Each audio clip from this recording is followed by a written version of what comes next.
Assalamualaikum warahmatullahi taala wabarakatuh dan salam sejahtera kepada semua yang hadir dalam program seminar kebangsaan Majlis Dekan Pendidikan Universiti Awam 2021. Saya Muhammad Hafifi bin Paudi dari Universiti Kebangsaan Malaysia akan membentangkan satu tajuk iaitu pendidikan jarak jauh remote learning semasa COVID-19.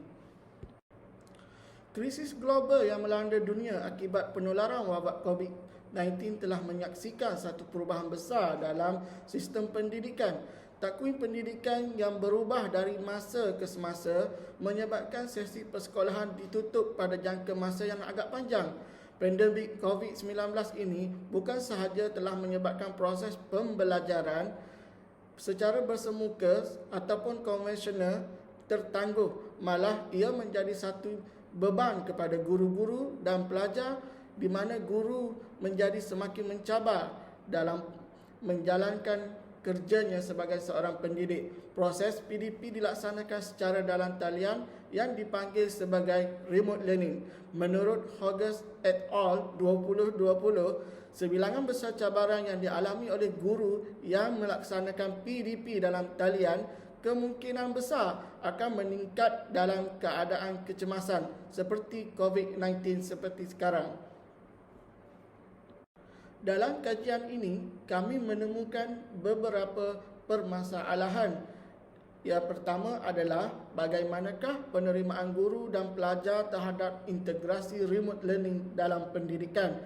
Manakala yang kedua, apakah strategi untuk menghadapi kaedah pembelajaran jarak jauh. Bagi objektif kajian pula adalah untuk mengenal pasti penerimaan guru dan pelajar terhadap integrasi remote learning dalam pendidikan. Yang kedua, mengkaji pendekatan untuk menghadapi kaedah pembelajaran jarak jauh. Bagi metodologi kajian, fokus kajian ini adalah bagi memahami secara menyeluruh bagaimana teknologi maklumat digunakan dalam kajian yang berkaitan dengan remote learning semasa norma baharu. Kajian ini menggunakan kaedah penyelidikan keperpustakaan untuk mendapatkan data dan bukti kajian yang lepas.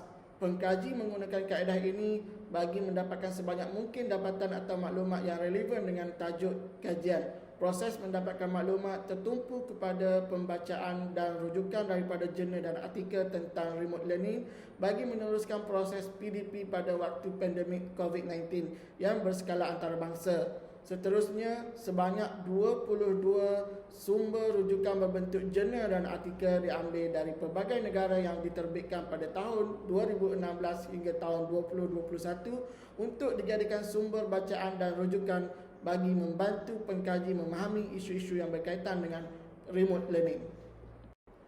Berdasarkan hasil pengamatan yang telah dilakukan terhadap kajian-kajian lepas, telah didapati bahawa PJJ terutamanya di Malaysia dan kebanyakan negara lain masih belum berkesan dari beberapa aspek. Contohnya, sistem pendidikan di peringkat sekolah rendah, menengah dan universiti di mana ia merupakan satu norma baru kerana ia kurangnya amalan pembelajaran secara atas talian mahupun penggunaan medium pendidikan seperti Google Classroom dan lain-lain bagi menggantikan kaedah pembelajaran secara bersemuka. Dapatan daripada analisis kajian lepas telah diklasifikasikan dalam beberapa tema seperti di bawah. Yang pertama, penerimaan guru dan pelajar terhadap pendidikan jarak jauh. Seperti yang diperolehi daripada kajian lepas, yang pertama adalah persepsi guru terhadap teknologi itu sendiri yang disokong dalam kajian Gianfield dan Successman 2017. Yang kedua, mengubah objektif dan gaya pembelajaran daripada kajian Gillis and Crew 2020. Yang ketiga adalah kemahiran teknologi guru terhadap keberkesanan pelaksanaan remote learning ini daripada kajian Razali et al. 2020. Seterusnya, pendekatan untuk menghadapi kaedah remote learning. Yang pertama adalah penggunaan optimum television dan internet telah dimanfaatkan di Turki menurut kajian Habib C et al. 2020. Yang kedua, pelajar menggunakan remote learning ini dapat merancang, mengawal dan menilai berbanding pelajar yang belajar yang menggunakan kaedah konvensional. Ianya diperoleh daripada kajian Barak M, Hussein, Faraj R dan Dori YJ 2016. Yang ketiga adalah faktor mempengaruhi penggunaan aplikasi Google Classroom bagi PDPC semasa pandemik COVID-19 ini daripada kajian Tahir et al. 2021. Pada bahagian perbincangan, yang pertama adalah implikasi kepada pendidikan menurut Dharma et al. 2020. Yang pertama adalah mempengaruhi semangat pelajar yang memerlukan bimbingan guru. Yang kedua adalah kurikulum pendidikan perlu ditambah baik dari masa ke semasa sesuai dengan pembelajaran jarak jauh. Ketiga adalah disepadukan antara keperluan revolusi industri serta penggunaan Internet of Things IoT. Dan yang keempat adalah sistem bekerja dari rumah. Seterusnya adalah cabaran remote learning. Menurut Ma L 2019, pendidikan jarak jauh perlu ditambah baik menerusi sistem image dan video. Kedua adalah menurut Machado et al. 2020, pelajar mudah hilang tumpuan semasa sesi PDP berbentuk Problem Based Learning (PBL). Dan yang ketiga adalah menurut Hasim dan Nasir 2021, terdapat isu dalam kelengkapan teknologi di mana pelajar tidak mempunyai kemudahan teknologi untuk proses PDP secara online. Secara ringkasnya, penggunaan teknologi dalam pembelajaran jarak jauh mampu meningkatkan proses pembelajaran untuk menjadi lebih berkesan dan menarik, terutamanya dalam mendapati pandemik COVID-19.